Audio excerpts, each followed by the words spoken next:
Thank you all for being here. Each of us here represents more than just ourselves.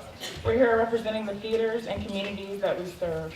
I encourage you to share what happens here when you return home and to connect online with the Fall Forum Twitter hashtag, hashtag TCGFF, and through our year-round community platform, Conference 2.0. If you have any questions about how to do so, please see Gus Schulenberg. Gus, give a stand and a wave in the back there. It is now my considerable pleasure to welcome our next speakers to the stage for our capitalization presentation and workshop.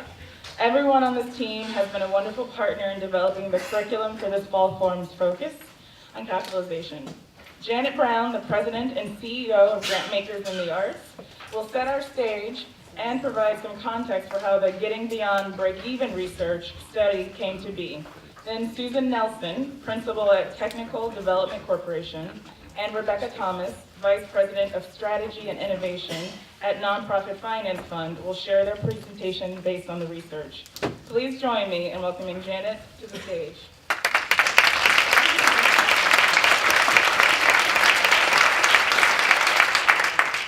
Thank you. I'm absolutely delighted to be here. I'm President and CEO of Grantmakers in the Arts. My name is Janet Brown, and it is always I'm always happy to be back with Theater Peeps because that's where I started in my career. I have a degree in theater. I started as an actress. I used to be a singer and dancer. That was many pounds ago. That's how I refer to it. More than years, actually. More pounds than years. So that's how that goes. But fortunate enough to work with wonderful mentors. I was for a while in the general manager's office of the New York Shakespeare Festival when Joe Papp was still there, and so wonderful producers and entrepreneurs who really set my life on a course of what we can do and what passion can bring. And so thank you for having me here, and thank you to Kevin and Teresa, Daphina, and TCG, who is a wonderful national partner for Grantmakers in the Arts, and an exceptional, as you all know, association for you as a spokesperson and a convener. So Grantmakers in the Arts, just briefly, is a, wait a minute.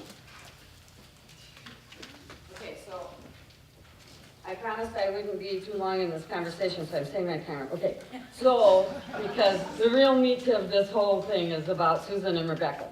Grantmakers in the Arts is a national association of private foundations, independent and family foundations, community foundations, corporate giving programs, and public agencies, state arts councils, local arts commissions, county arts commissions, and re-granters, nonprofit re-granters whose primary activity is grant making.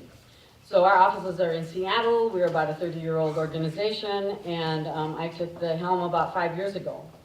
And currently, our three focus areas are capitalization, and we'll talk about that in just a second, racial equity in grant making, and we've been doing a lot of work on racism and structural racism, how that affects our communities, how that then affects the power structure within the grant making community, and that has been an exceptional journey for me personally as a white woman from the Midwest, but also for all of our funders who have been involved in that. And we will progress in that racial equity work in the future.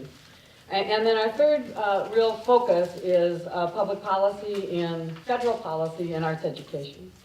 So for the first time, grantmakers have come together as to do collective impact on policy work in Washington, D.C.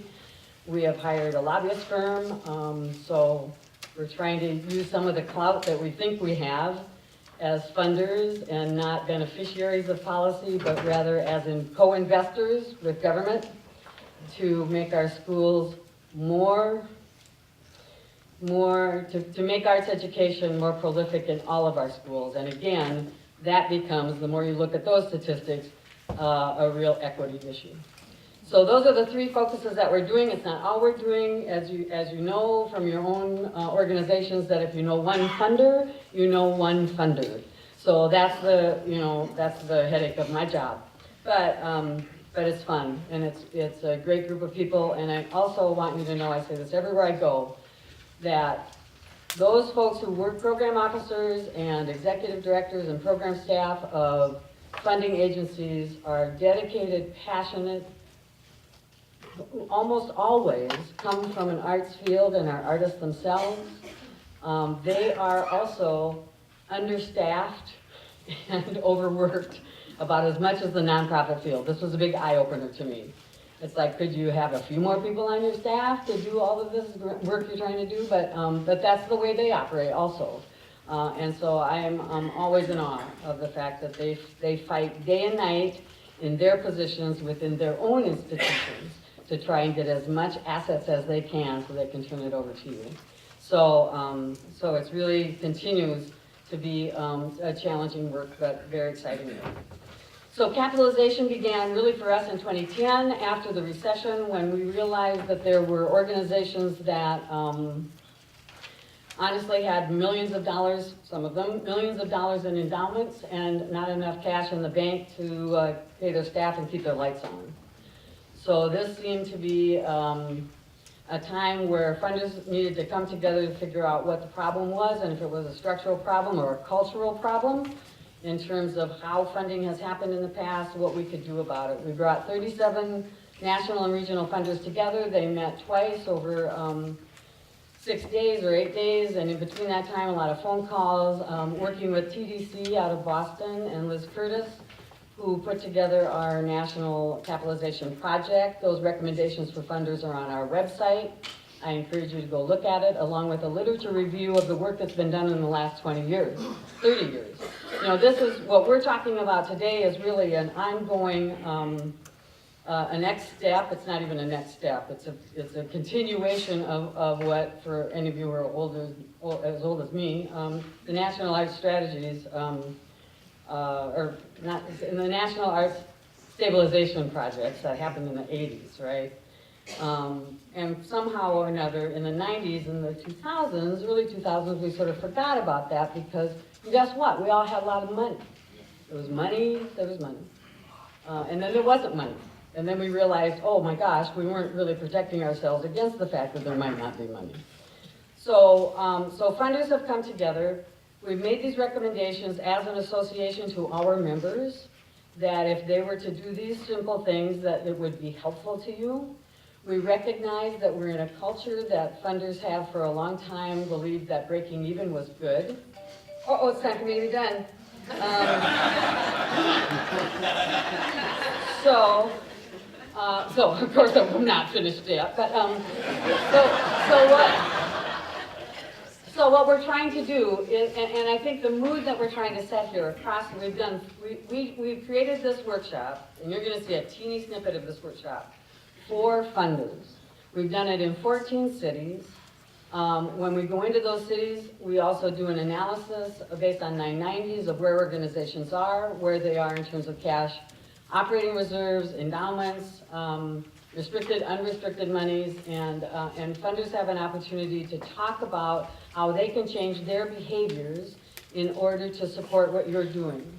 The reverse is also true. This is a 50-50, and this is what I want to leave you with right now before we go into this. This is a 50-50 partnership between your funder and you. So they have to understand in better ways how they can give you money that you can then manage wisely. So those are the two things that have to come together here. And we're really thrilled to be doing this. This is kind of a, maybe I shouldn't say this, but this is the first time we've done this in front of a room of really grantees and not funders. And I also want to point out you have fabulous funders amongst you who have come today. They are your greatest champions, and I want to thank them for being here. So at this point, I will hand it over to Susan Nelson from TDC and Rebecca Thomas from Nonprofit Finance Fund. These folks, we've worked together for the last 3 years doing this project. We will continue on this project. This is not capitalization, and which is really another word for financial health, is something that Grantmakers in the Arts is dedicated to continuing to talk to and work on until we're all out of that negative liquid assets place and into the positive. So, I'll turn this over to, oh, there you are. I thought maybe they left. Susan and Rebecca. Thank you all. This is great.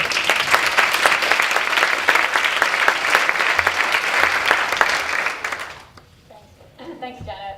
And thanks to all of you for having us here today to talk about capitalization, but more importantly, about the important connection between capitalization and the vitality of your arts and the resiliency of your institutions.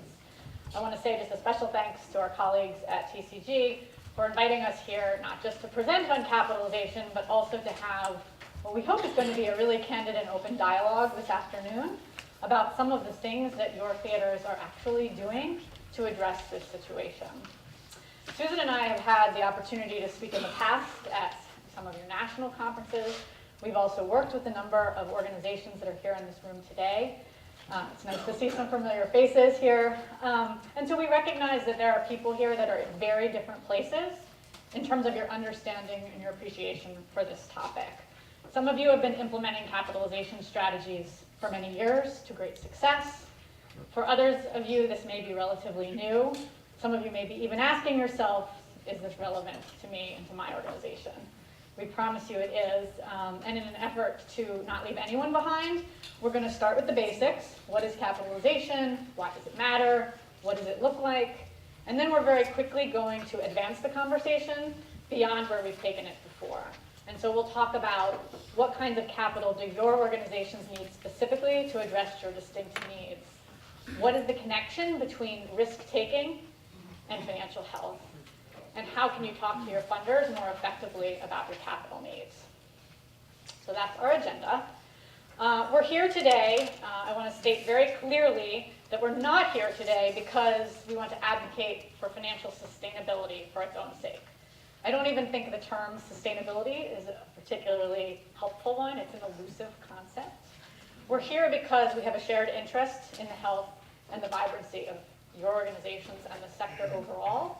And we believe that capitalization is a means to that end. We're also here because we recognize that many of you are facing a number of strong headwinds that go beyond just what's going on in the economy, challenges of program, challenges of audience, challenges of technology, demographics, and so forth. And capitalization is really critical to addressing some of those challenges. And then we're here because we believe that while capitalization principles and practices apply very broadly, that their application is very specific to your individual markets.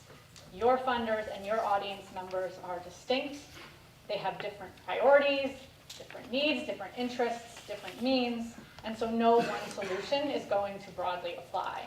There is no one-size-fits-all approach to capitalization, and we'll talk a lot about that today.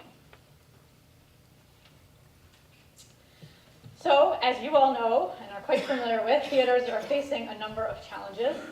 There is likely nothing on this slide that is surprising to any of you, but we lay these out here because all of them have really direct implications to the conversation that we're about to have. Audiences are shifting, and the ways that they expect and want to engage with your organizations are changing. What this means is that many of you are rethinking what you do and how you do it. For some of you, what distinct audiences demand may actually be in conflict, and so you're pursuing multiple strategies at once, all of which is going to have significant implications for your business model and your balance sheet. The landscape is increasingly competitive. Not only are there more and more arts organizations every day, but there are many more options for individuals to be entertained. I was actually at Albanelli last week, and I was meeting with the consultant who advises them on their digital strategy. And he said, we're not competing with other arts and culture organizations, we're competing with the iPad and the iPhone and the television. And that's why we need to invest in our digital strategy, because that's where our competition is. The changing philanthropic landscape, as the theater stats showed, the pie is growing, but for many of you, I imagine that it doesn't actually feel that way. That particularly institutional funding remains very volatile, extremely restricted. It rarely covers the full costs of your services and your programs, and philanthropy is more results focused than it ever was before. It is also, in some cases, more risk averse. Over on the operating side, your core artistic and production costs continue to grow. And while I know that the data show that revenue is growing as well, if you pull out capital, we see a very different picture. And we'll talk a lot about that today, which is that revenue is actually not growing on an unrestricted operating basis. It's only growing because 30% of theater organizations are in the midst of capital campaigns. High investment in facilities. Enough said, the Oedipus complex is alive and well in the arts and culture sector generally. That is not to say that many theaters don't have very good reasons to own their own space, own their own theaters, but we can say confidently that organizations that own or have significant responsibility for their buildings are among the weakest when it comes to financial health. Long-term dependence on sweat equity. We still overwork and underpay our artists and our arts administrators, and ongoing financial weakness. Thin margins, low levels of working capital make it really hard to innovate and take risks and manage a rainy day. So why does capitalization matter? Well, quite obviously, it provides the resources and the perspective to begin to address some of these challenges as well as many others. Unfortunately, in our sector, we have far too often divorced the conversation about money from the conversation about mission, vision, and strategy. An effective strategy, right, is one that is grounded in an understanding of your financial context and your market realities. An effective strategy is one that is accompanied by a financial roadmap that articulates the kinds and amounts of revenue and capital that you're going to need to get a little bit closer to where you need to be. Capitalization helps connect mission, vision, and strategy. It makes possible investment in the art. It makes possible your ability to take artistic risk and also to manage operational or organizational risk. I'm going to embarrass my friend Megan for a moment. She participates in a grant program that we run on behalf of the Doris Duke Charitable Foundation, and I think Megan put it very wisely when she said, a strong balance sheet means artistic freedom. That's really why we're here today. So what is capitalization anyway?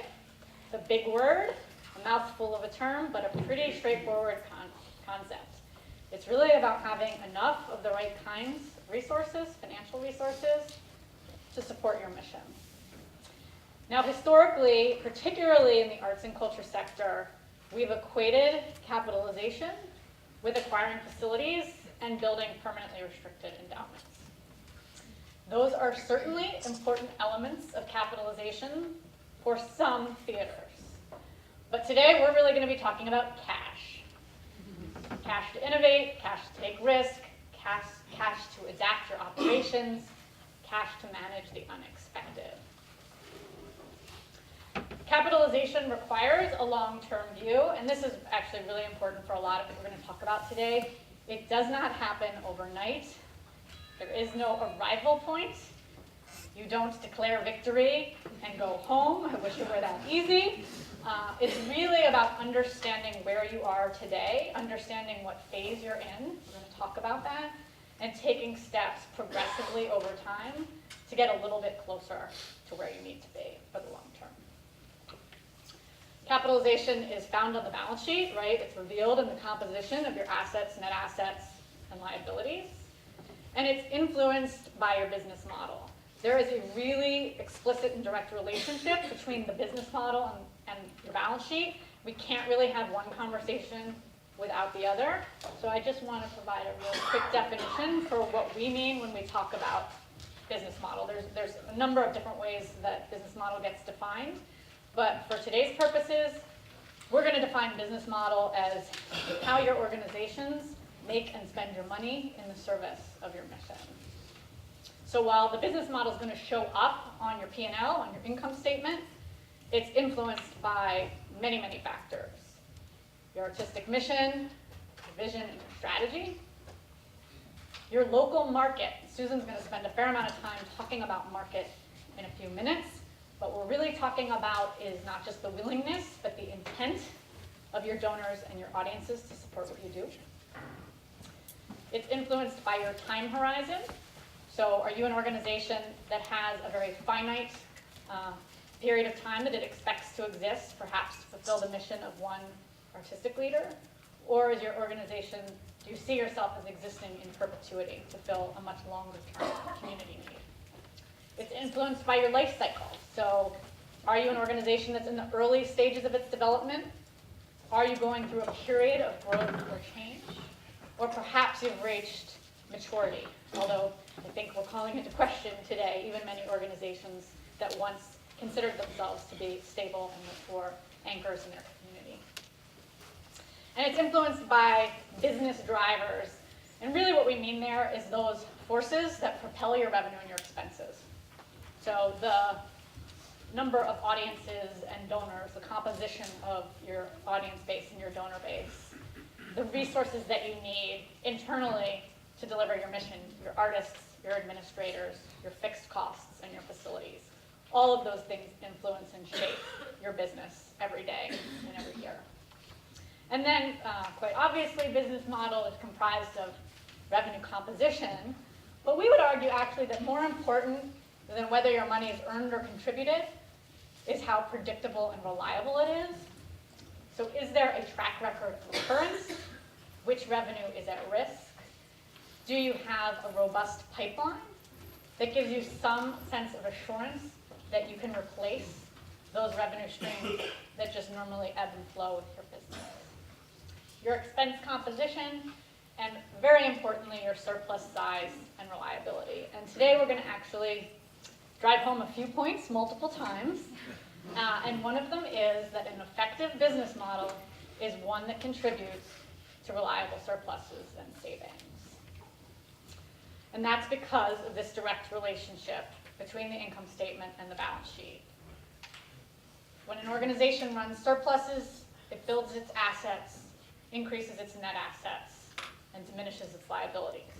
When an organization runs deficits for a long period of time, obviously the opposite is true. So every decision that you make artistically, every decision that you make about how you operate will certainly impact and influence the health of your balance sheet. The other thing I just want to say is that if you stick a cash reserve or some kind of flexible capital on top of a business model that is broken, it will not go to its intended purpose. Like immediately, that cash reserve will be sucked away as a form of subsidy, just like any other, to help pay for a deficit situation. And so it's really important as we start talking about cash reserves and working capital and change capital and recovery capital that we be thinking about the business model as the first thing that our organizations need to address. So I promise we're only going to have one accounting lesson the entire 2 hours that we are here. This is a very simple and straightforward balance sheet. We recognize that many, especially of the larger organizations in this room, have balance sheets that are far more complicated than this one. But it's just here to really illustrate one point, one that I think is particularly valuable for the trustees in this room, particularly if you've come out of the for-profit sector where you don't have to deal with some of the oddities of financial accounting in our sector, which is that it can be really difficult to determine the strength of the balance sheet when you look at sort of some of the metrics that we commonly focus on. So when I'm in a workshop setting, I sometimes put this slide up and I tell everyone that this organization has a budget of $1.2 million. And then I say, so what do you think about its liquidity? Do you think this organization is relatively healthy or in a position of extreme weakness? And typically what happens is people raise their hand and they say, well, this organization has $400,000 in cash, right, on a $1.2 million balance sheet. That's like 4 months of liquidity. That's pretty good. It was, in this day and age, how many of us can say that we have 4 months of liquidity? But the reality is actually quite different. And that's because of, in large part, the restrictions that we place on our assets and our net assets. So if we want to understand, in this organization's case, how liquid is it, what is its working capital, we're going to focus on the composition of the net assets. This organization has $838,000 in net assets. Again, looks like a rosy picture, but when you break it apart, it's not quite so rosy. So Of that total net assets amount, $250,000 is restricted to future programs and not available at management's discretion for a rainy day. And when you look at that total unrestricted number, 588,000, again, looks pretty good, but what we have to remember is that the facility is an unrestricted net asset. P&E is property and equipment. When you pull that out of unrestricted net assets, what you're left with is negative liquidity. This organization owes more than it owns to the tune of $19,000. Most audits don't break this down. I've been in boardrooms where we focus on unrestricted net assets and forget to pull out the facility and any debt associated with it. And the upshot is that organizations often make decisions with an inaccurate understanding of their starting point. And so today, when we talk about what kind of capital do you need based on where you are, it's really important to know where are you starting from. And does everyone in your organization have the same understanding?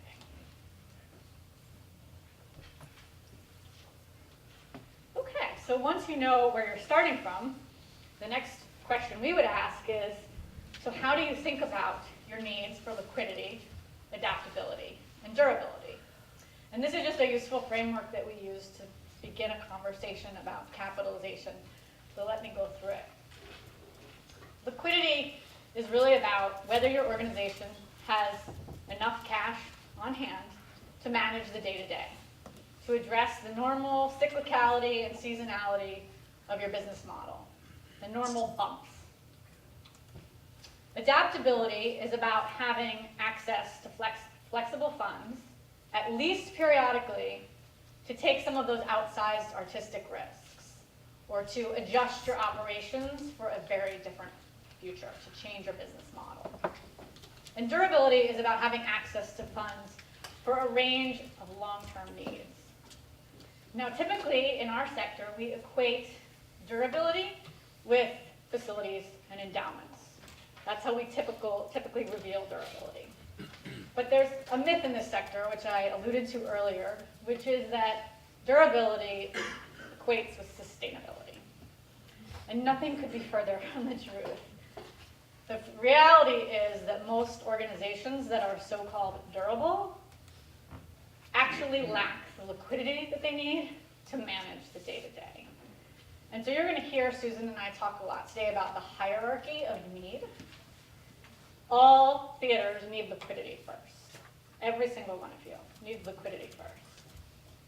Most organizations in today's day and age, when the economy and the artistic environment is more uncertain than ever, need funds at least periodically for change. And some of you, once you've accomplished those two things, can really start thinking about some of those longer term assets that support the rest of your business.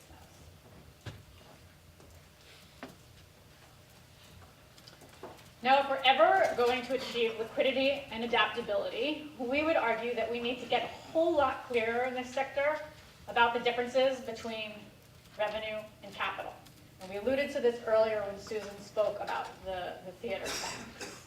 Unfortunately, in our sector, we too often conflate these two kinds of money in our fundraising, in our financial reporting, in our thinking, and in our strategic planning. And when we do that, we risk painting a picture that is actually a whole lot healthier than it actually is. And we risk not raising enough of either kinds of money. So let me just sort of be very clear about what we're talking about here. Revenue is money to fund your regular operations. What you do day in and day out, your annual full costs of programs and operations. It can be earned, it can be contributed, it can be project-oriented, it can be general operating support, but it pays for what you already do. Capital is something different. Capital is that money that you use to build your liquidity, your adaptability, and or your durability. It tends to be provided much more episodically, typically multi-year, through a multi-year grant or investment. It can be for a range of purposes, for recovery, for growth, for changing what you do and how you do it, for collaborating with another institution in a different way. But if revenue pays your organization to do what it already does, capital pays for changing what your organization is If revenue keeps the lights on, capital, in many cases, helps build the reliability of your future audiences and your future donor base. Or it supports your efforts to realign your cost structure in the context of what your market can support. I want to give you just a real simple example. I was working with a performing arts organization a couple months ago, and they had just received a $200,000 per year over 3 years general operating support grant. Great, right? This was an organization about $2 million in size. And the first thing the organization did was sit down with its funders and determine the benchmarks that it was going to use to track progress against this general operating support grant. And they sat down and they said, well, we're going to do some succession planning. And we want to put some money in a cash reserve. And we think we really need to revamp our marketing function and maybe bolster our financial capacity as well. All of a sudden, there was no money to pay the bookkeeper and the utility bills. So that is a perfect example of revenue being used for capital purposes. That doesn't mean that those purposes aren't very valid and important. But in the case of this organization, all of a sudden they were jeopardizing the day-to-day business by funneling that critical revenue off to the balance sheet to serve as capital. Just one example of how this can sort of come back to haunt us. So the ask for revenue and capital is fundamentally different. Susan's going to talk, or maybe I'm going to talk a little bit later about messaging. We're going to talk a little bit later about messaging. So this slide is not here to give you language for how to talk about revenue versus capital. It's really just to illustrate the distinction between the exchange. So you're all familiar with the revenue ask, right? You're selling subscriptions, you're selling single tickets for a particular season. There's a price that's attached to that subscription or that ticket. And if the audiences are happy with what they see, they're likely to come back and see something else again. Similar story with donors. You might be selling not a performance, but a collection of programs to your donors. And if they like the outcomes of those programs, the collection of activities that you do, again, they're likely to come back and support you again. Very different, right, from this capital exchange. I need flexible capital to develop innovative productions and to build the internal capacities that result in more effective engagement with my audiences and donors. This exchange is about asking your donors and investors to help build your institution. It recognizes that capital needs to be patient, that it's typically a pretty sizable investment, and that it takes time for that investment to do what it needs to do. So in this case, it's going to take this organization 5 years to reposition its business model and its artistic productions, its artistic process. So in their case, $200,000 over 5 years until those outcomes are achieved. And then they won't need this investor's money again until a future period of adaptation and change. So as you can see, a very different exchange. We recognize that this is not an easy ask, that there are many in the funding community who don't want to have this conversation. That's a very real barrier. Having said that, there is a piece, as I think Janet mentioned, that we own ourselves, which is really being very clear about what kind of money we need and who we're asking for what. That's the piece that's our responsibility. Okay, so a little bit later today, we're going to talk about what kind of capital do you need, depending on what phase of organizational growth and development you happen to be in. But right now, I just want to give everyone some quick definitions as a framework for the entire conversation. There are many different flavors of capital. They each serve very distinct purposes. Working capital and operating reserves are the first one, and I'll ask you as we go through this to remember the hierarchy of need. For most of you, we're really talking about the top of this chart. Working capital is money that addresses the cash flow timing issues that we've been talking about today, the normal bumps in the business cycle. Organizations need working capital outside of any kind of reserve available at management's discretion to manage the business. Some organizations also set aside some funds into an operating reserve as a contingency for unexpected downturns or a rainy day. Risk capital, that's your R&D money. the money that allows you to seed, design, and test new artistic opportunities. Now, your organizations, because you're theaters, take risks every day. So we're not talking about the regular risks in your artistic process and productions. We're talking about those special opportunities that fall outside the normal budget cycle. Maybe an investment in a new online technology for reaching audiences, or an investment in a production that falls outside of the normal season. Traditionally in our sector, we've cobbled together risk capital with a bunch of project grants, none of which covers the full cost. So what we're talking about here is having money on the balance sheet in reserve that allow you to be more opportunistic. Change capital recognizes that business as usual is no longer an option for many of you, and that organizations need dedicated, flexible capital to adjust their business model, what they do and how they do it, for a very different future. So change capital funds those activities and those capacities en route to a period of change as you build the new revenue engine for your future. Recovery capital, you're all familiar with this. You open the cover front page of the arts section of the New York Times and you read about XYZ symphony, opera that is going through a period of bankruptcy, needs money in an emergency situation to help bail itself out from a period of chronic financial weakness, accumulated debts and deficits. Recovery capital doesn't work without a plan for change. Facilities and equipment and endowments, pretty straightforward here. Suffice it to say that if you have a facility or substantial fixed assets, you have a responsibility to take care of them. Having a facility reserve on your balance sheet is a risk management strategy. It provides you with some assurance that when the boiler breaks or the roof leaks, there's some cash on hand to take care of it. And then, of course, the permanently restricted endowment. And we'll talk a little bit more about endowments later. Suffice it to say that no organization should really raise permanently restricted endowment if it hasn't already satisfied its needs for some of these kinds of capital up at the top. We very frequently in our business see examples of theaters and other arts organizations that have built endowments, big permanently restricted net assets sitting on their balance sheet, have no liquidity and can't make payroll. We also see endowments that are generating enough investment income to cover 1 or 2% the annual operating budget, if that. And those funds really are relatively trapped and not doing anyone a whole lot of good. In my opinion, a lot of those endowments would have been much better invested as change capital to help build a more reliable and substantial revenue engine to support the business. Doesn't mean that endowments are not a very good tool in the capital toolbox for some organizations, but it's really, again, liquidity first.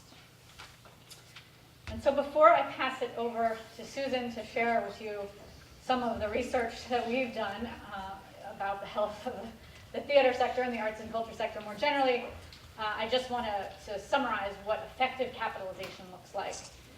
And as I said earlier, there is no recipe, there is no one-size-fits-all approach, but there are certainly some characteristics. In a well-capitalized organization, operating revenue regularly exceeds expenses, surpluses. In a well-capitalized organization, leadership budgets for the risks that are knowable and has some cash on hand to manage the risks that are unknowable. Fixed asset investments are funded predictably. If you have a facility, it's treated like a program, just like any other program. Innovation and change are possible. We're not in constant starvation mode. We have time to lift our heads up and think about the future. And at the end of the day, high-quality programs are delivered quite consistently. As we know, the reality is not quite what we see here. And Susan's going to tell us a little bit more about that. So I think that you heard this morning a lot about what the theater world looked like. And we wanted to put capitalization of the arts sector in a bigger context so you can see what your friends and neighbors are doing. We have been looking all around the country over the last several years about how well organizations are capitalized in the arts sector. And we have looked deeply in several cities and actually not only looked at the data, mostly from Cultural Data Project. Are many people familiar with that? Yes. So mostly we've used Cultural Data Project data over time, but we've also done deep dives interviews with organizational leadership about what they thought about capitalization, what they understood their financial health was looking like, and what they thought about was helping or hurting their artistic vision. So we looked very deeply in Philadelphia, Boston, and Detroit. And we would like to say that we dug deeply. We looked at tons and tons of data. We ran correlation. We ran causation. We ran 17 different things. The truth is, we never used the calculations above cash. We never used the calculations above cash because 70% of the sample in any city, whether it be Detroit, which is broke, or Boston, which survived the recession, had any cash. So your lack of working capital, not surprising to us. Not surprising to us. People had, on average, in Philadelphia, which was our deepest dive sample, and who had very robust funding, had less than 2 weeks worth of cash. Less than 2 weeks. This was pre-recession dollars. So we couldn't say, ooh, the recession took the cash out of the system. The recession did not take the cash out of the system. The system was broken. So we've been without cash for a very long time. We have been back in Philadelphia recently, and we've gone back to the same group of people that we studied pre-recession, and now we've looked all the way through 2012. And what did we learn? It looks exactly the same. You'll be surprised to know expenses are back to pre-recession. Sounds familiar?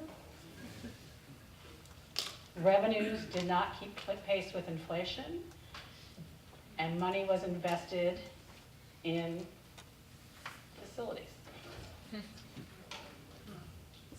So annual contributed revenue was 3% growth over 5 years, but overall capital revenue, if I asked that question, was up 14% because it was all being driven into capital. What was really interesting about all those pieces for us when we learned how Philadelphia has been changing over time is while the capital sector grew, many organizations grew, buildings grew, attendance over that 5-year period citywide stayed flat. It had no change on participation. The funders who put the money up are a little scared because 47% of that growth was fueled by foundations that had no individuals who were going to come back and support it. Foundations drove, individuals did not respond. So understanding how the capitalization is working in all these sectors has been really interesting for us. Every city, though, has the same one identifying problem: no cash. And to Rebecca's point about endowment, we found in several cities what we call trapped endowment. That was where organizations had money on their balance sheet. They were smaller organizations. They tend to have less than $5 million. It represented some 1 to 2% dollars on their income statement. Those dollars were not keeping up pace with inflation. You couldn't get investment returns on those dollars to actually give you any money. And for many people, they had stopped spending money from their endowment because they weren't even making the 5% that they wanted to take away. So in Boston, we had about $50 million worth of trapped endowment that could have been redistributed in the system somewhere else. And in Philadelphia, we had over 100 million. So how all those dollars are on your sheet when you have no liquidity, nobody has any cash, but we have trapped endowment in the system. So that data has been really interesting for us to talk about and around the city.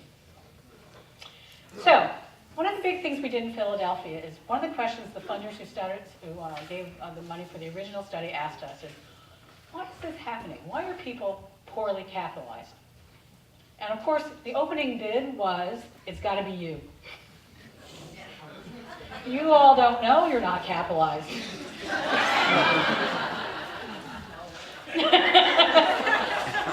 So that's what we said back. That's not it. In our 60 deep dive interviews with 60 different types of organizations, we heard loud and clear, we don't have any money. And people could tell us, because we don't have any money, here's all the terrible things that are happening People told us about inconsistent seasons, inability to attract the artists and retain the artists they want, huge guilt about sweat equity, huge guilt about sweat equity. Artistic directors being frustrated, boards being frustrated, staff turnover. People could connect it very straightforwardly. It wasn't about knowledge. Everybody knew. No one talked about it. And we'll talk about it in a minute. When we asked people, so do you tell your funders this is a problem? People did not fess up. Not only did they not fess up to their funders, they didn't fess up to their boards. We all package it so it doesn't look too bad. And so people would say, to our people who are investing in us the most, we don't want to look weak, we do not talk about this. It's a problem. So, everybody knew. Nobody talked. So, what is this disconnect? We actually, again, had a great chance in Philadelphia with a great place to work. I know there are some people here in Philadelphia who were actually part of our original study. A lot of people in Philadelphia are required to have multi-year plans. So we were able to talk to people about their planning, and we were able to actually look at their plans because their funders required them. So there is actually a connection between poor planning and poor capitalization. I know you're shocked. But there is a direct correlation. Many people had incredibly internally focused planning, which was basically, here are our aspirations, here are our tactical goals against those aspirations, and here's our wish list of funding. We hope people will pay. That's not a plan. But that's what we saw. But then we also found these things that are happening that are real barriers to real barriers to capitalization. And they come in three big buckets, and we'll talk about each. There are structural barriers. The system is not put together in a good way. Our capital markets are all screwed up, and we'll talk about that. There's the way we behave with each other. I just talked about that for a moment. And then there's the way we actually communicate, and those are all problems. So let's talk a little bit about each of them.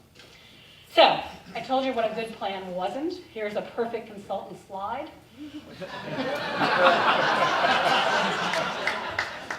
You all behave this way, we could all go home. But this is what we were talking about. People do a lot at the top. They talk about mission and vision, and that is where it has to start. And everybody could tell us about that. People could, however, not tell us about their market. Hardly anybody could tell us about their market. Nor could they price their resources correctly. And the other thing that people didn't think about is this time horizon, how long we're going to be around. We'll talk about that. What drove their business model and where they were in their life cycle. Because if you look at all these things, and we'll put them back together for you individually in a few minutes, you could actually create an integrated strategy that was programmatic, operational, and financial. And these pieces all come together. Because one of the other big findings we came out of Philadelphia with is all the organizations we talked to had 10 years of technical assistance from people like me and Rebecca. And it didn't work. It didn't work. That was a good moment for all of us. We had to take our Wheaties here too. Because we talk about capitalization separately. We don't integrate it back up. Or we assess people's financial condition. We do that first slide that Rebecca showed you and says, oh, you're negative 19,000. And then we say, good luck. And when people told us they didn't know what to do with that. You have to integrate financial, programmatic, and operational goals to actually see how they all work. So this is what we would talk about as being an effective plan. And we didn't see it. And so we're going to talk a little bit about how you think about that. But then let's talk about this idea. We live within capital markets. The nonprofit sector has its own capital markets. We don't think that way, right? But we live with capital markets. They are our buyers, and they are our supporters. And they're chaotic. They have no rationalization. The for-profit marketplace works in a very straightforward very straightforward way. You invest in a producer of services or things. They produce and serve. The market pays or doesn't pay. People get return. There's a nice straight line. The incentives are aligned. We make money or we go out of business. There's return on capital or we stop investing. There's a straight line. Here in our sector, the first thing, I have lots of kids, people work in our shop who will come in with nice shiny MBAs from Ivy League schools, and they kind of, the first thing we tell them is revenue does not drive the system. Growing revenue fixes nothing. That's not an anathema to business school people, right? Because the way our market works is a triangle. We produce, the consumers don't pay full price, so they are not making the market, and the funders pay for the majority of it. The funders have competing needs. They can be an aficionado, they could have a community goal, they could care about one kind of art better than the other. They are not in alignment with each other or with you. And they definitely aren't in alignment with the audience. Competing goals that don't rationalize, make you serve multiple masters, and don't allow you always to capitalize correctly. So, there is a limited understanding in the investor world about what is your business model. There's no equity ethics, somebody that's saying, why are we getting a return? And funders, rather than funding organizations, often go for program outcomes. They're not funding your organization. This is not meant to be often, but they're funding your program. Big difference. Big difference. So the markets are not rational and they're chaotic, and you're trying to move through them in really hard ways. And that's the stuff we've been talking about when we go around and talk with Janet. How do we get more rational? How do we have a more rational discussion about this? How do we talk about it differently? Then we have what Rebecca and I like to call pretty bad best practices.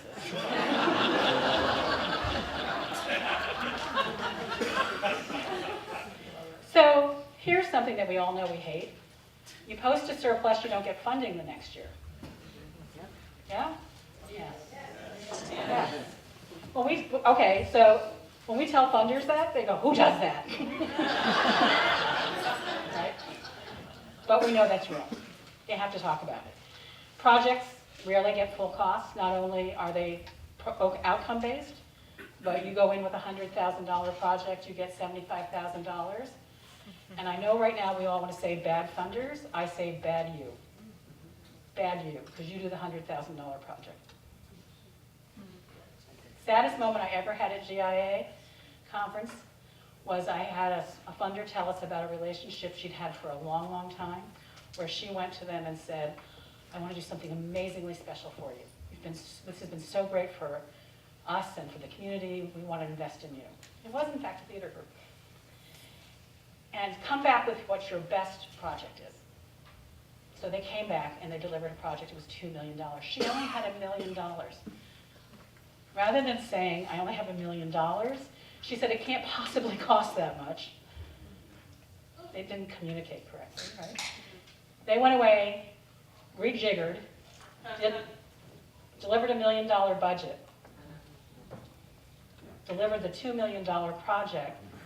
You know what her response was? They must have been lying to me. We create that distrust by delivering the original project for the lesser cost. We want to blame the funder, but it's our fault. We do it. So that's a problem. The other thing in the funding world where I'm going to go back and say this is on the funder and donor side, that's a problem that we actually have to combat, is new ideas supersede business as usual. Flavor of the month.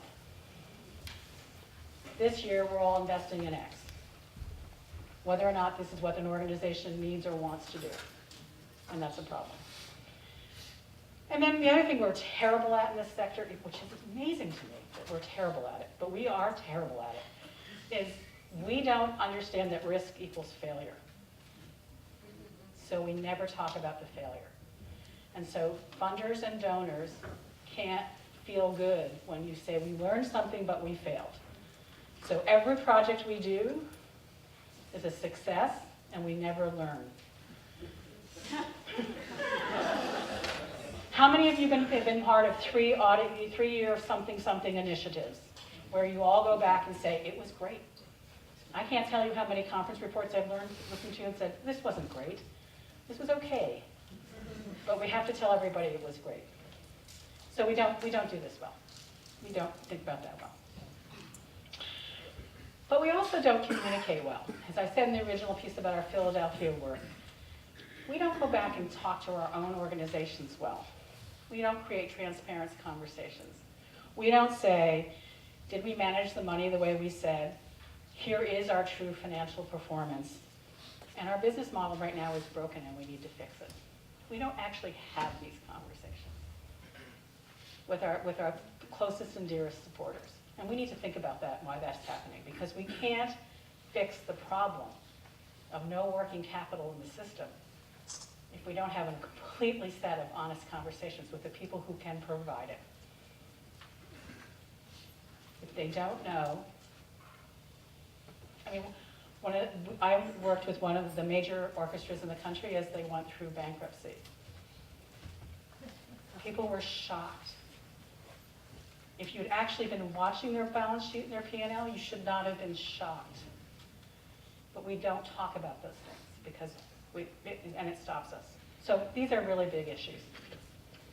Okay, and I'm actually going to let Rebecca do this one slide for a second. Just very quickly, to reiterate the point that Susan just made about some of these communications barriers, NFF does a survey every year that looks at the state of the nonprofit sector. This year we had 6,000 organizations respond. 930 of them came from the arts and culture sector. And I thought one of the questions that was really the most telling was, are you able to talk to your funders about any of these capital items listed here on the list? And while more than 60% of arts organizations said, yes, we talk about program expansion and program innovation all the time, look at these other numbers. Less than 40% can talk about their needs to maintain their facilities.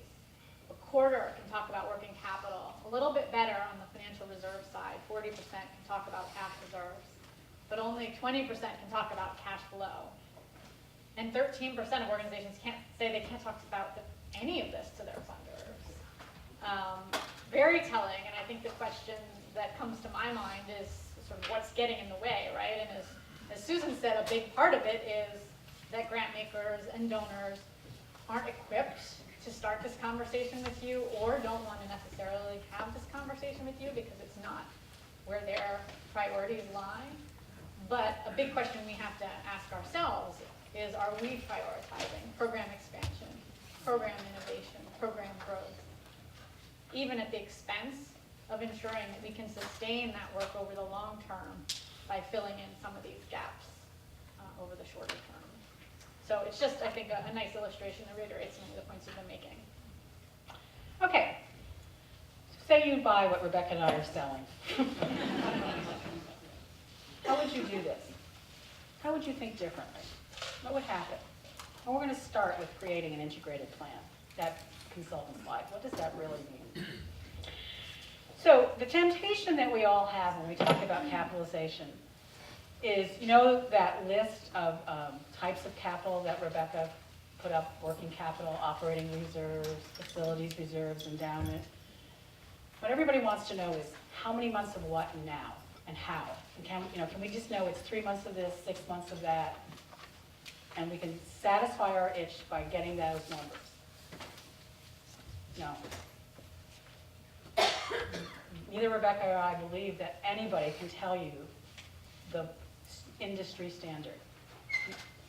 It means nothing. It has to be in the context of your plan. How much capital you need has everything to do with what you want to do.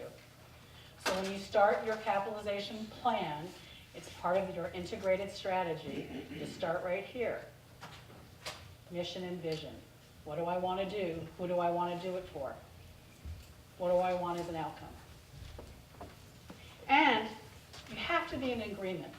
Every good capitalization strategy I have seen happen, and I have seen them, they do exist, starts with an organization who is in concert about mission and vision. Board and staff agree. This is where we're going. This is why we're going there. This is what it's going to look like when we get there. So if this looks and sounds like strategic planning, it's because it is. Capitalization does not happen outside of normalized strategic planning. It is one. So you start here. Then you think, okay, what are my business model drivers? You all have a multiplicity of drivers. I can't imagine what they all would be, but I'm sure there are certain things that drive your business. But at the core, people share these. We serve an audience, some of us have a facility, and some of us have high fixed costs. The more you have of these, the less flexible your business model is, the more capital you need. This is like the simplest equation we can give you. The more you have of fixed costs and facility, the more capital you need. The less you have, the more flexible you are, the less capital you need. One of the most surprising findings in our research, the most surprising research, is the larger the organization is, the worse capitalized it is. And I'm sorry to all out you, but the very largest are the very worst capitalized.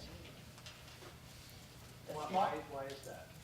Because they have so little flexibility, they tend to have extremely high fixed costs, extremely high facilities costs, and those capital needs are so intensive that they outweigh everything else. And the largest tend to have tied up capital endowment, right? So a larger organization tends to have a flush with endowment, burdened by facility, high fixed costs that they can't move around, huge capital needs. The less you have, more flexible you are, less capital you need. The next thing that's really important when you think about your planning is what kind of time horizon do you have? We kind of think in three big buckets. Some organizations are what we call immediate. They could be around for 30 years, but really they are about this season, this year, this moment in time. They tend to be smaller. Sometimes they represent one artist's view, sometimes. But they tend to be about the right now. This season can look different than next season. The brand equity is not really there in a way that says, oh, you better have 6 performances or I don't know who you are. They probably don't have a season brochure. They're immediate. They can be around a long time, but it's very immediate. Medium-term organizations are probably the vast majority of organizations in this room. Total brand equity. I know what this company is. The artistic director changes. It may change a point of view, but it's still a company. I know who you are. You could be around, again, for 30, 40, 50 years, but you probably think in 3 to 5 year cycles, maybe even 10. You probably are starting to get a facility. Your costs are probably rising because now you've fixed yourself to a brand, and you've fixed yourself to an image in the community and expectations. Your costs are going up. There are a handful of long-term view organizations, and they tend to be in the art sector. They are anybody who has a museum who has a collection is a long-term group because they've made a 100-year promise. Can't get out of it. But there are some civic anchors who are also a 100-year promise. This is not an aspirational chart.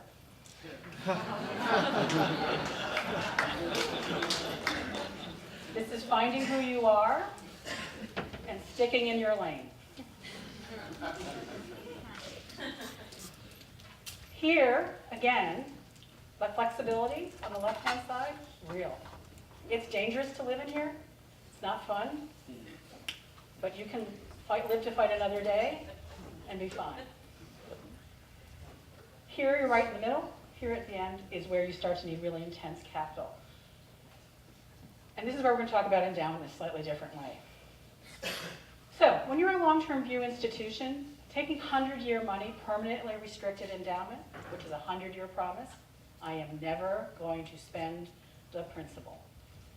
I am never going to spend the principal. It's fine if you have a 100-year promise. I will always take care of these collections.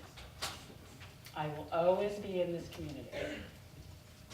But if you're a medium-term organization and you take 100-year money, are you fulfilling that? Are you promising to be here for the next 100 years? Those promises do not align with that capital. That's a problem. Now, if you have a facility and your endowment is attached to your facility and you believe that facility will always be an arts center in your community in one way or another, there's rationale there. It's a 100-year vision for a facility, perhaps. But when you're talking about an organizations morph and change over time. They take on different identities. The audiences 50 years from now will look like nothing like today. We know that right now because we're living in this moment. We're trying to sell subscriptions from a model from 50 years ago, hoping to heck that the audiences haven't changed as we are looking at our results on our iPad. So this is really where we have to think carefully about what endowment is and what it means to us and what it is really aligns to.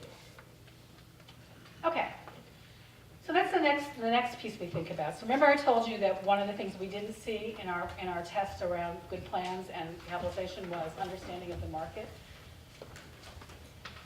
Understanding your local market is so much more important than understanding your national benchmarks. Okay, I said it, I'm sorry, Teresa. Okay, you need to understand your local marketplace.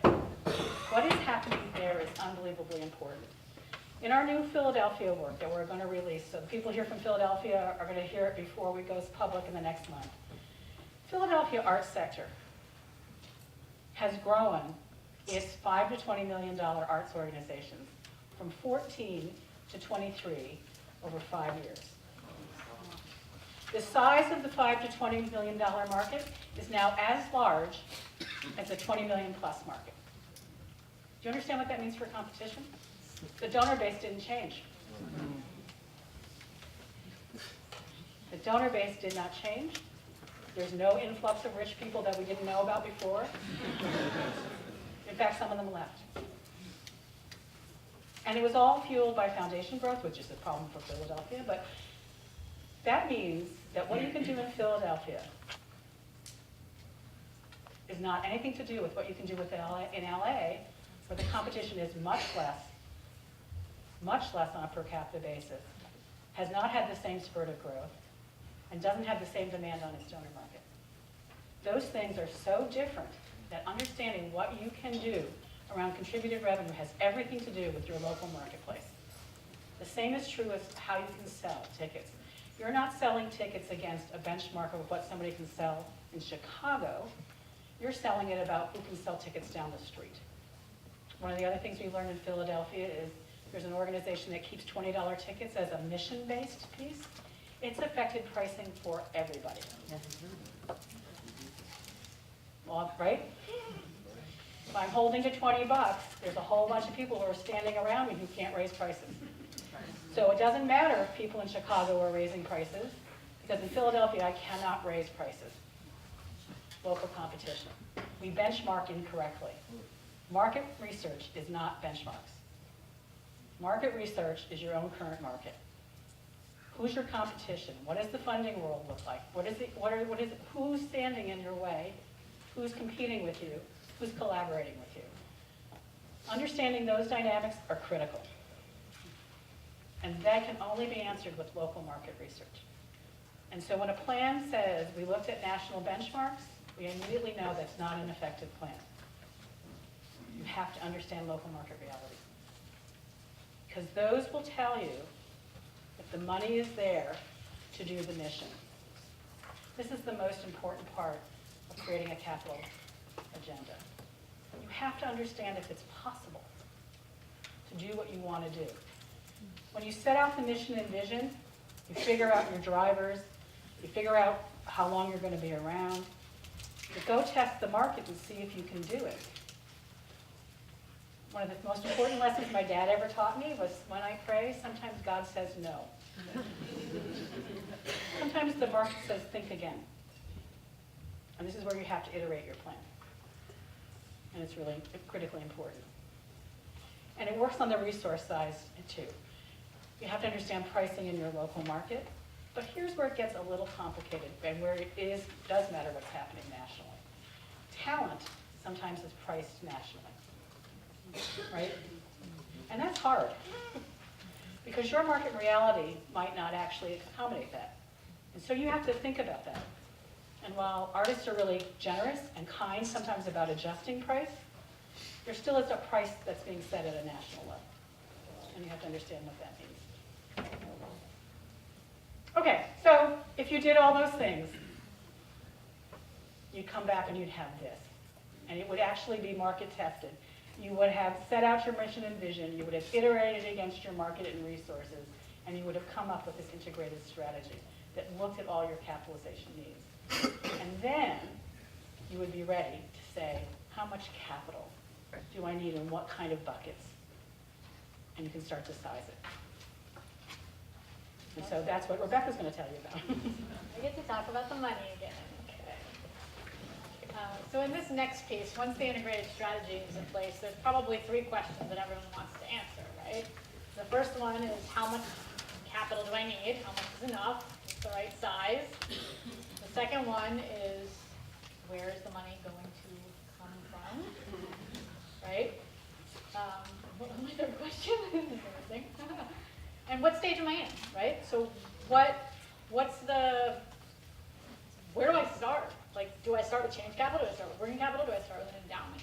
What's the right phase for me based on where my organization is today?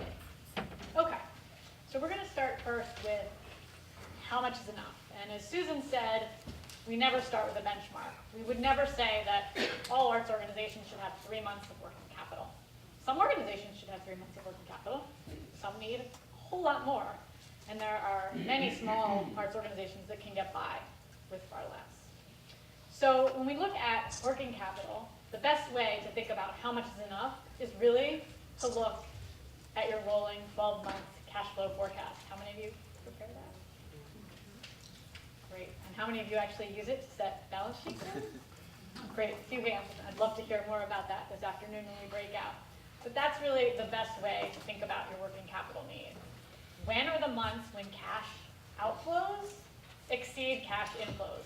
When are those particular low points in the business cycle, and how much money do you need to have on hand to get through them? Operating reserves then are about setting a contingency, because there's no cash flow forecast that ever goes according to plan. There's always going to be unexpected upturns in expenses and downturns in revenue. And so having some money in a reserve on the side is a useful way to start thinking about those rainy days, those unexpected events that are just inevitable parts of your business. Working capital and operating reserves typically come from this careful generation and set aside of surpluses over time. We are increasingly seeing a few more enlightened funders start to provide seed funding for operating reserves, which is a really terrific trend, as long as it's not done in the way that we talked about earlier, where the cash reserve is put on top of a business model that's broken, and then a year or 2 later, that cash reserve is simply gone. When we talk about facilities reserves, many organizations will look at the depreciation on their balance sheets and use that as a proxy for how much money they should set aside to deal with the ongoing care and feeding of their fixed assets. It's an accounting proxy. It's imperfect. Oftentimes, our facilities needs are far going to exceed the book value on our balance sheets. And so a far better way to really think about facilities reserves is to bring in a qualified engineer. This does not have to cost a lot of money, to look out over the next 10 or 20 years and help you understand when are things likely to break, how much is it going to cost to fix them, and then how much money can you start thinking about setting aside each year today so that 5, 10, 15 years from now, there's at least something to start from. In our work, we typically see organizations pursue a combination of strategies for building their facilities reserves. Some organizations do this by covering depreciation each year. We sometimes advise our clients that it's really important to think about depreciation as a real expense.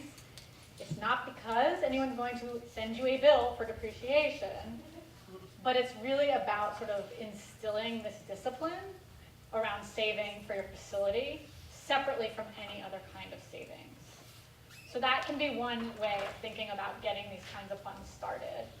But many organizations also find that it's just much more practical to do special fundraising or to include a facility reserve as part of a capital campaign. It can be a very effective strategy. What I will say is that it kind of comes down to your risk tolerance, because what happens if the roof leaks? What happens if the seats are in a major state of disrepair? What happens if the boiler breaks? If you're waiting for that campaign 2, 3, 5 years from now and there's no money sitting on your balance sheet in the short term, it's a much trickier and stickier situation. In terms of risk and opportunity capital, this is really more art than science, I would say. There's no one right answer here at all, but it's really about thinking during your strategic planning process, what are some of those strategic opportunities that just aren't a part of the regular business cycle that we should be planning for now? You're going to make a list, and your list is going to far exceed the money that's available in your marketplace to provide funding for these kinds of reserves.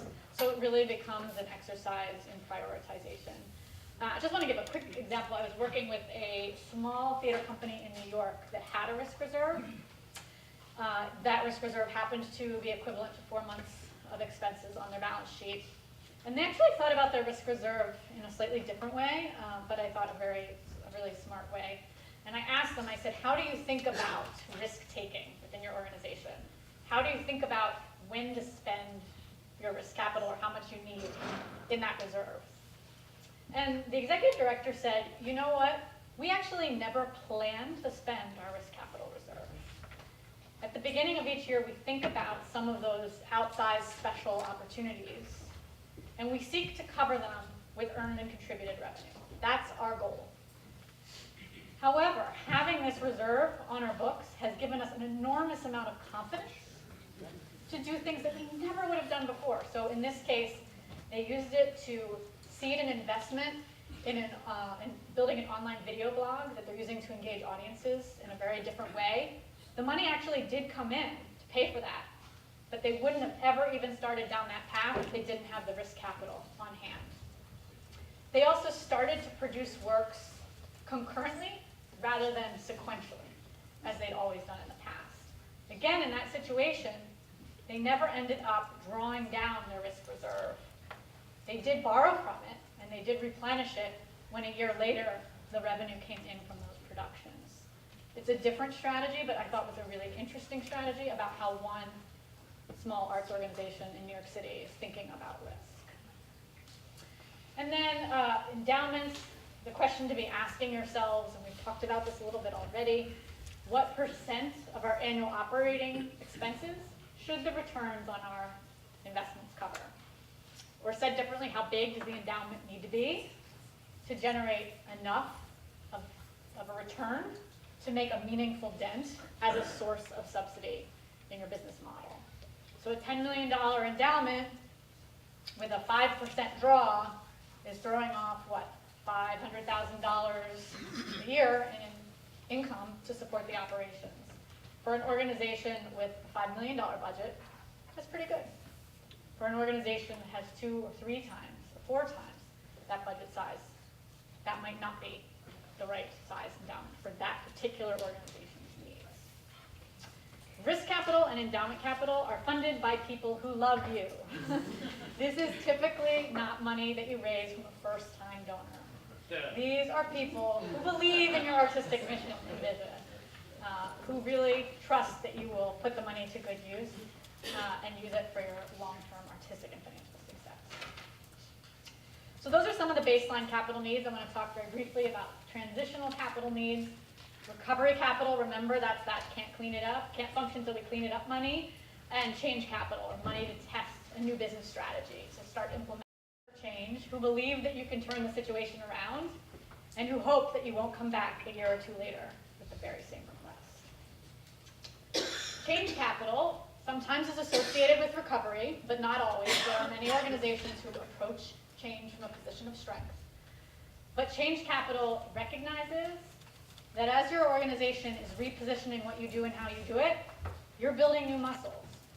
You're investing in new capacities. You're making some experiments, you're doing some experiments that don't succeed. You're perhaps learning new skills or ways of working and collaborating together. I had a colleague at NFS that actually called this uh-oh, no-no money. And uh-oh, because it allows you to make mistakes. Nobody ever goes through a period of business model adjustment without doing some things wrong. And no-no, because it allows you to say no to other opportunities that will take your organization off track, other sources of funding that will derail your change process.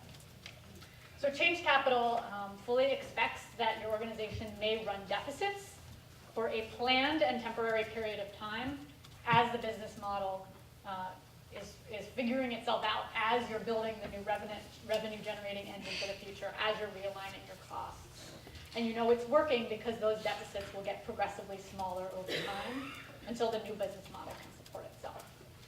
Like recovery capital, funded by people who really love you, and hopefully, because it's very rare to have one donor who can support one organization's need for change by itself, hopefully those funders are coming together around the same plan, the same strategy, and the same metrics for success. Because as you all know, if you have different funders with very different expectations, that can make the job a lot more complicated. So, which kind of capital you need is going to depend on what stage you're in. Pretty straightforward, right? If you are in a period of recovery and your business model is broken and you're running chronic deficits and you have negative working capital and large quantities of debt on your balance sheet, you're in a very different stage than an organization that is stable or really in a position of maintaining its existing business model. These organizations down here have strategies that are really grounded in the market realities. These are organizations that have made many difficult decisions not to do some things in the short term so that they can be stronger for the long term. And these are organizations that have some money to play with. They can start thinking about endowments, facilities, facility reserves, risk. When you're up here, your needs are much more immediate. What I will say is that this is not a logical progression, okay? And in fact, most organizations are going the other way. And the majority of organizations in this room are really in recovery or transition. And then finally, how do you match capital to need? And we've talked a little bit about this, but if you're an organization that's running chronic deficits, you're in a phase of recovery. Your first priority needs to be recovery capital alongside a plan to change, which means you need an infusion of flexible change capital to help you turn your situation around, and some working capital to get through that period. If you're in a period of transition, don't necessarily need to be coming out of recovery. Work with a number of organizations that are really quite stable, but have looked to the future and said, this isn't going to work 3 or 5 years from now. And so we need change capital to rethink how we program, rethink how we engage audiences, rethink our investments in technology, rethink how we tour, how we produce, and so forth.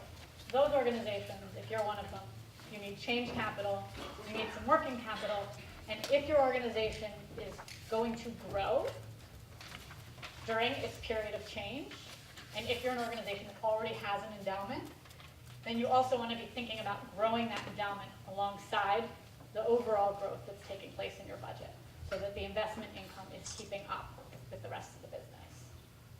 And then if you're over here on one of the lucky few on the right-hand side of this slide, you've got some money to play with. You're in the black. You can be much more creative about thinking about your short, medium, and long-term capitalization needs. If you're in one of these phases, you can be asking yourselves, what is the most urgent need for capital? What's kind of a nice to have? And what's my first priority, as I think more comprehensively.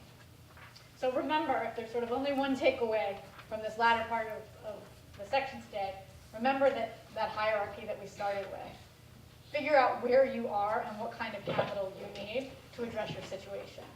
If you're over here, don't start overwhelming yourself with fundraising to do all of those things over there. Okay, very quickly. Yeah. We are running out of time. So we'll go Okay, so we're going to do one last lens to look at your capitalization, and that's risk.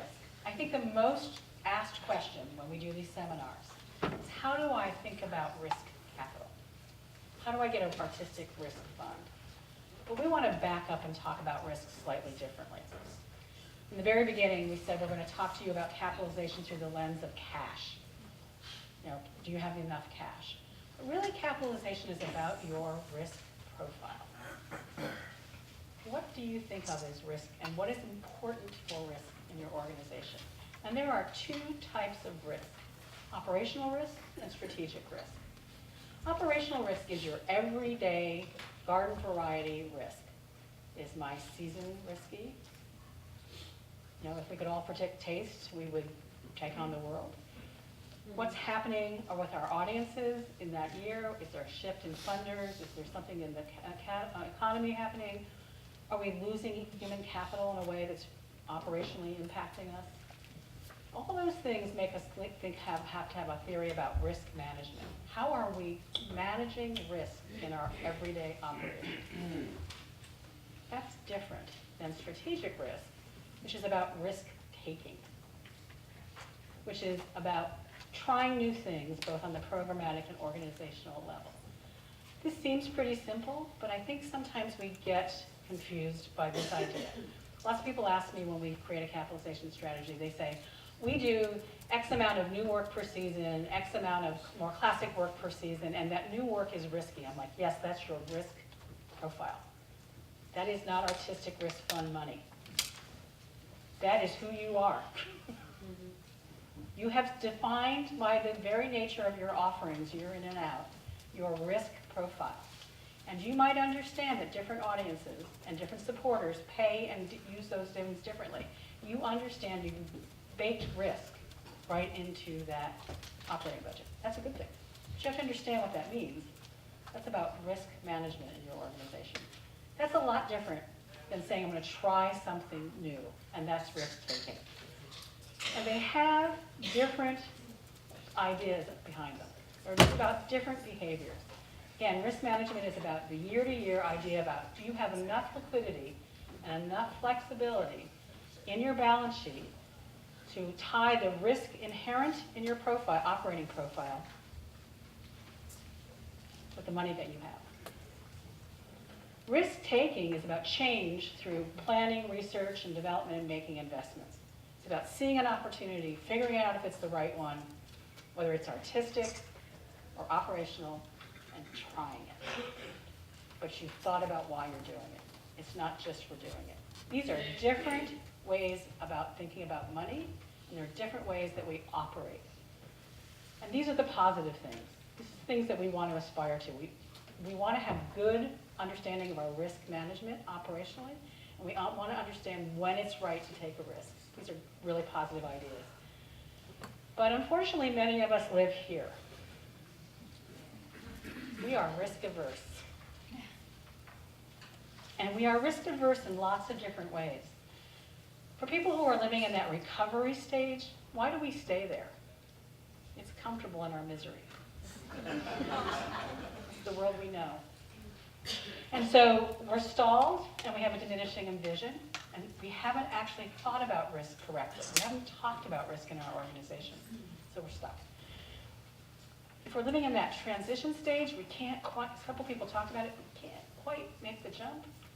It's because, again, it will require us to change how we act, and that feels a little scary. But here's the one that's most interesting to me. I know this is going to be shocking to you, but some of you have money. Some of you have money. We are building capital to spend it. You got to remember that last slide was deploy and maintain. We're not building capital to sit on it like a little red hen. We want you to build it and use it. It needs to be constant. Why we never reach there? Because we want you to build it and spend it, and build it and spend it. We want you to use it, but lots of organizations who build it won't spend it because they're too scared from where they came. And one of the biggest things we're doing with a lot of small orchestras around the country who are not suffering like their brethren is we're trying to get them to spend some of that money they have to make the changes they want to make, to do the things they want to do. So while we want you to have a theory of risk management and we want you to take really great risks thoughtfully and have the money to do it, we want you to be aware that in the sector, risk aversion is at play. So, really quickly, if you were to think about this very practically, under risk management, you would think about building your operating reserves to give you the flexibility, and the lens you would use is what is the balance between essential artistic program costs and fixed costs? And what do I need to reserve against in that?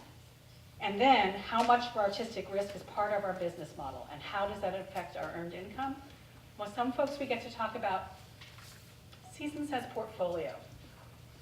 You know, what is the last 5 years average of your ups and downs? Don't budget to the big show that's in there that's going to bring you that money in the 3rd year. Budget flat. Think of it as a portfolio. You get the bonus end, that's great, put it away. Thinking differently about that allows you to then think about how to size the reserves. Risk-taking is really that artistic fund you all want.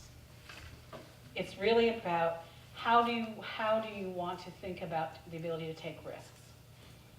It's also for people who are running an organization, that pot of money, small or large, that allows you to try that new marketing outreach, that new audience technique, a different way to think about your donors.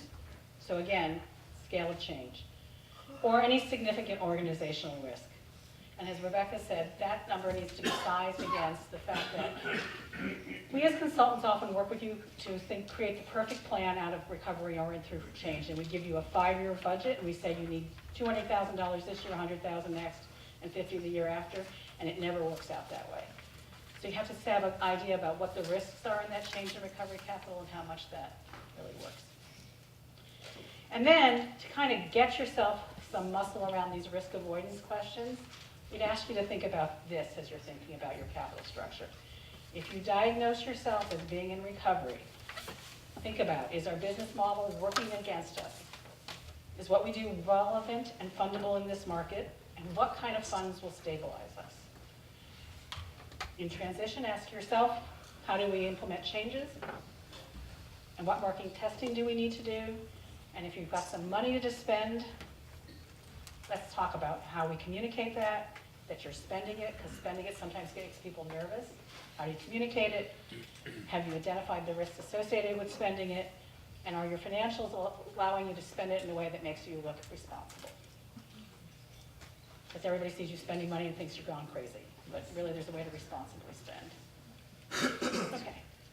Do you want me to just do the last little minute? Sure, yeah. So, disseminating the message. I know we got 10 minutes.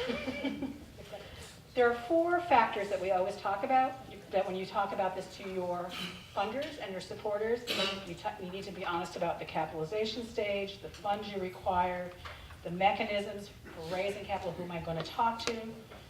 They shape your internal and external content and the communication tools that you need. So, never go asking anybody for a capital reserve fund. Don't start there. Talk about why it matters. All messaging begins with these questions. Why does it matter? Why is the work that you do important? How do you know it will work?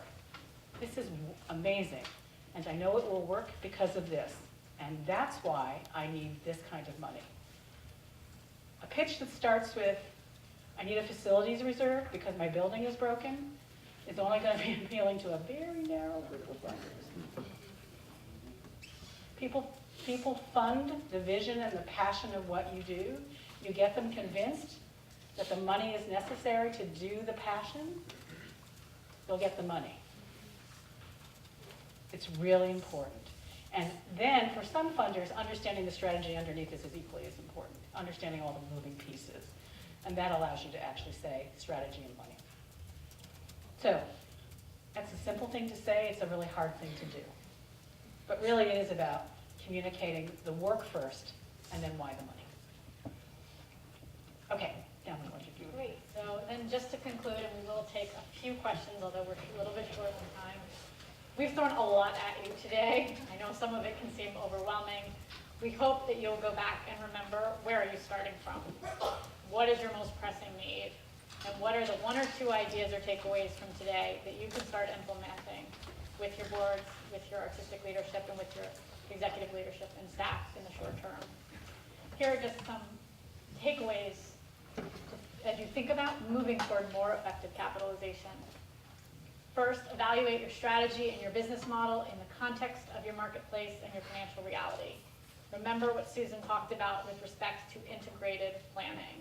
It all starts with understanding where you are today, what your market can support, and then, is it feasible to do what you want to do in the future?